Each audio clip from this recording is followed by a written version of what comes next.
எங்கேருந்து வரோம், எவ்வளோ டிஸ்டன்ஸ்லேருந்து வரோம், நம்ம இருக்கிற இடம், அந்த இடத்துல பார்க்கும்போது நிறைய டிஸ்ட்ராக்ஷன் தான் உங்களை இடையூறு பண்ணுற மாதிரி நிறைய செயல்கள், சவுண்டு, காற்றுல இருக்கக்கூடிய மாசுபாடுகள், இறைச்சல், அப்புறம் டிரான்ஸ்போர்ட்டோடைய சவுண்டு, இதெல்லாம் நம்மளுடைய மைண்டை வந்து ஒரு நிலையாக அமைதியான ஒரு அந்த நிலையை வைக்காது.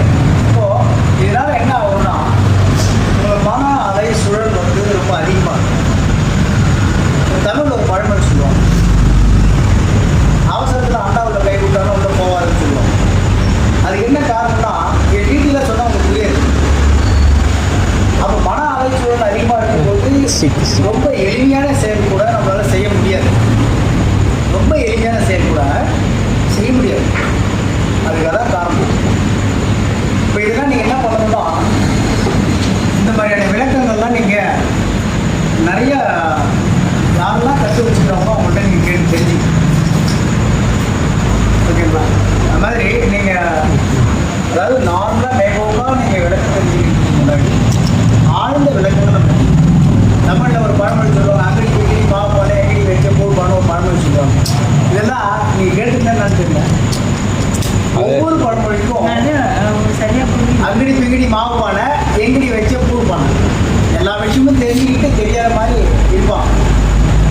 அவங்ககிட்ட எப்படி நம்ம வந்து போய் கேட்கணும்னா ரொம்ப பணிவா, பாசமா, அன்பா, ரிப்பீட்டடாக போய் அவங்க கூட பழகணும். நம்ம நல்லவங்கன்னு அவங்க தெரிவிக்கணும். அப்புறம் தான் கற்றுக் கொடுப்போம்.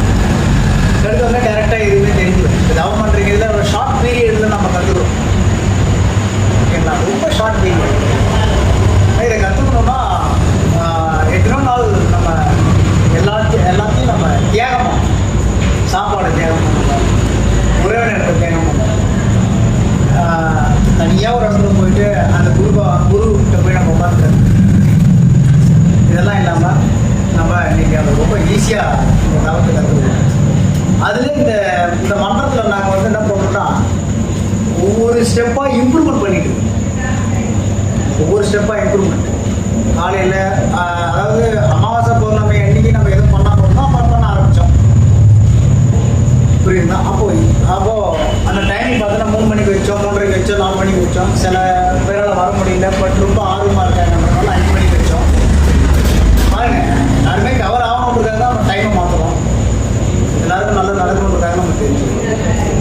ஸோ அது மாதிரி இப்போ சொல்கிற விஷயங்கள் இது நீங்கள் மனப்பாடம் பண்ணி ஆகணும். புரியலன்னா சொல்லக்கூடாது, எல்லோரும் மனப்பாடம் பண்ணி வச்சுக்கணும். புரியுங்களா? இப்போ நான் ஸ்டார்ட் பண்ண போகிறேன். நீங்கள் ஒவ்வொரு நாளும் இனிமேல் தவம் பண்ணுறதுக்கு முன்னாடி நம்ம இதை படிச்சுட்டு தான் ஸ்டார்ட் பண்ணணும். ஓகேங்களா? இப்போ அமைதியாக கண்ண மூடி உட்காருங்க. நான் சொல்கிறது ரிப்பீட் பண்ண வேண்டாம், மனசில் நினச்சிக்க வேண்டாம். இது ஒன்றும் அரை மணி நேரம் 1 மணி நேரம் ஆகாது. ஜஸ்ட் 2 மினிட்ஸ், 2 நிமிஷத்தில் நம்ம இதை முடிச்சிடலாம். அப்புறம் தவம் ஸ்டார்ட் பண்ணணும். ஆஸ் யூஷுவல் நம்ம தவத்தை ஸ்டார்ட் பண்ணணும். ஓகே, இன்றைய நாள் எனக்கு ஒரு புதிய தொடக்கம். இன்றைய நாள் எனக்கு ஒரு புதிய தொடக்கம். நான் ஒரு அருமையான நாளை கொண்டாடப் போகின்றேன். நான் ஒரு அருமையான நாளை கொண்டாடப் போகின்றேன். நான் இன்று வலிமையாகவும் நம்பிக்கையுடனும் சக்தியுடனும் உணர்கிறேன்.